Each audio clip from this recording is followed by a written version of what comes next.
Mumbai coastal रोडवरचा प्रवास आता केवळ वेगवान नाही तर सांगीतिकही झालाय। पण चालकांसाठी भन्नाट वाटणारा हा अनुभव शेजारी राहणाऱ्या ब्रिज कँडीच्या रहिवाशांसाठी मात्र कांठळ्या बसवणारा ठरतोय। रस्त्यावरून गाडी गेली की वाजणाऱ्या जय हो या गाण्यामुळे आता थेट मुख्यमंत्र्यांच्या दारी तक्रार पोहोचली आहे। नक्की वाद काय आहे हे आपण जाणून घेऊया।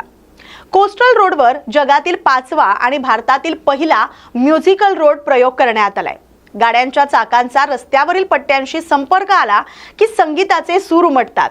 मात्र पहाटे 6 पासून मध्यरात्री सतत वाजणाऱ्या या संगीतामुळे ब्रिज कँडी परिसरातील सुमारे 650 रहिवासी हैराण झालेत।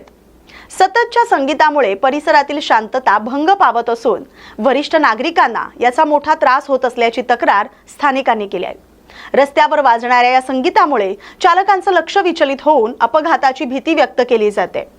पहाटेपासून सुरू होणारा हा लाईव्ह कॉन्सर्ट रात्री उशिरापर्यंत सुरू राहत असल्यानं आम्ही झोपायचं कधी असा सवाल नागरिकांनी केलाय। गाड्या सतत धावतायत आणि गाणीही सतत वाजतायत। हा अनुभव म्हणजे आमच्यासाठी साऊंड ट्रॅक ऑफ स्ट्रेस ठरतोय, ब्रिज कँडी रहिवासी संघटनांनी हे म्हटलेलं आहे। या तक्रारीनंतर ब्रिज कँडी रहिवासी संघटनांनी थेट मुख्यमंत्री देवेंद्र फडणवीस आणि महापालिका आयुक्तांना पत्र धाडलंय।